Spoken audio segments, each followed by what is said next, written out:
Universitas Swadaya Gunung Jati. Perkenalkan, saya sendiri Iwansa sebagai ketua kelompok. Dan saya Wika Winada sebagai anggota. Saya Lia Nur Oktaviani sebagai anggota. Kami di sini ingin menghubungi PT Arteria Daya Mulia. Tujuannya untuk observasi di perusahaan tersebut. Nah, observasi kita ini bertema yaitu strategi sumber daya manusia. Dan selanjutnya kami akan bertemu dengan Bapak AHRD dari PT Arida tersebut. PT sudah. Jadi ikutin ya.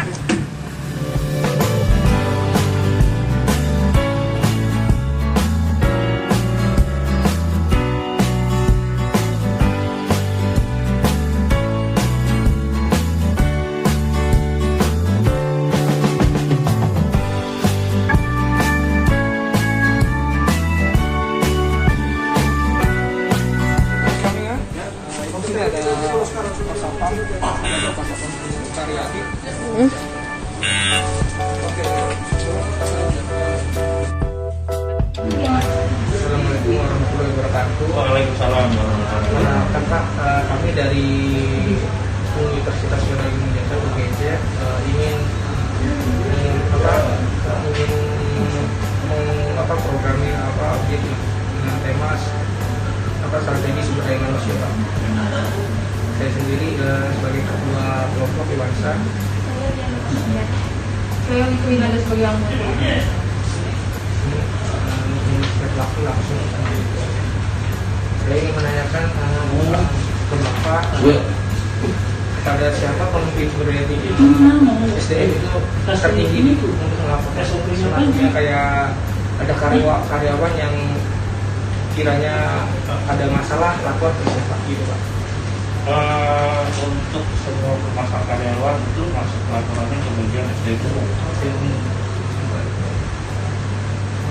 Yang kedua, seberapa besar kepedulian top manager terhadap isu-isu SDM di PT Arida tersebut, Pak? Sangat besar. Sangat besar. Yang ketiga, apa saja deskripsi pekerjaan atau secara umum dari head untuk HRD, kerjaan umumnya dari HRD di PT Arida? HRD di kami sebutnya dengan bagian SDM ya. Iya, Pak. Itu terdiri dari mulai seleksi penerimaan karyawan, perekrutan, kemudian penempatan karyawan, kemudian penilaian karyawan, dan sampai dengan aktivitas untuk absensi, cuti yang berkaitan dengan tenaga kerja. Selanjutnya apa perusahaan memiliki perencanaan untuk SDM ke depan? Tentunya dalam hal ini program SDM untuk satuan perusahaan.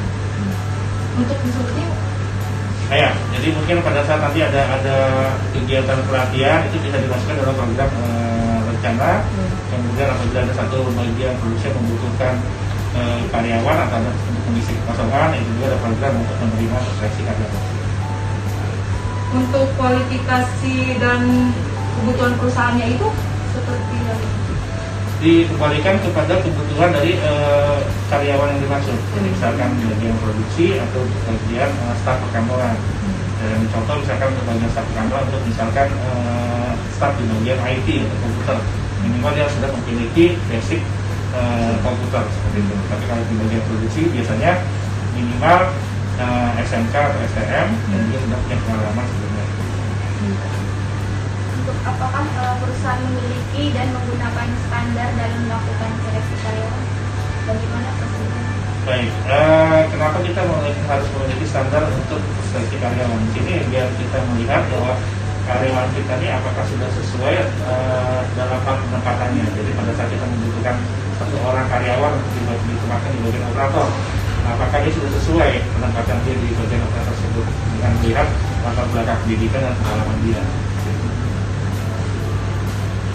Dan apakah perusahaan itu telah menjalankan proses rekrutmennya itu secara efektif, efisien? Sudah menjalankan.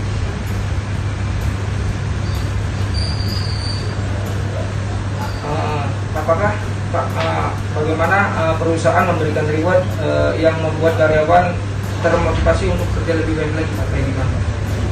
reward di perusahaan kami, khususnya di bagian produksi ada namanya insentif. Jadi dalam setahun itu ada masa penilaian selama 6 bulan penilaian itu dilihat dalam arti apakah karya tersebut dia artistiknya bagus, kemudian kualitas kerjanya bagus, tidak pernah kena sanksi atau bahkan korupsi saat pelanggaran, nah itu akan ada reward. Selanjutnya, apakah untuk saat ini permasalahan terhadap karyawan atau perusahaan yang belum berjalan dengan baik selama adanya COVID, Pak? Setelah adanya COVID itu gimana, Pak, kinerja karyawan atau perusahaan? Baik, Pak Markus ya, kita semua tahu bahwa selama masa pandemi pasti semua perusahaan mengalami permasalahan yang sama ya. Seperti misalkan untuk di perusahaan kami, untuk beberapa karyawan yang memang harus menjalankan kerja dari rumah, kita melakukan itu work from home. Kemudian juga satu siklus untuk shiftingnya kita atur, jadi kita buat shifting.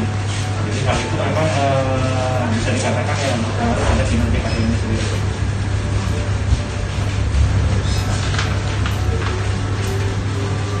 Bagaimana strategi Bapak ke depan untuk menstabilkan situasi saat ini yang adanya COVID-19 untuk perusahaan tersebut itu gimana, Pak? Intinya di sini perusahaan kami tetap menjalankan prokes ya. Prokes di mana bahwa masker adalah salah satu kewajiban karyawan untuk selalu digunakan untuk tempat kerja atau saat berada di area dalam lingkungan pabrik. Kemudian juga kita memastikan jaga jarak dan hal-hal lain yang berkaitan dengan antisipasi penanganan COVID-19. Di samping itu juga kinerja karyawan juga diharapkan untuk lebih produktif selama masa pandemi. Terima kasih banyak atas waktunya. Pertanyaannya kita cuma dulu. Maaf mengganggu jam kerja. Kami juga sangat berterima kasih kepada Bapak sudah meluangkan waktu untuk memenuhi tugas kami, Pak. Itu lagi pertanyaannya. Mohon maaf, Pak, atas salah kata yang Masih banyak ya, Pak? Sama-sama.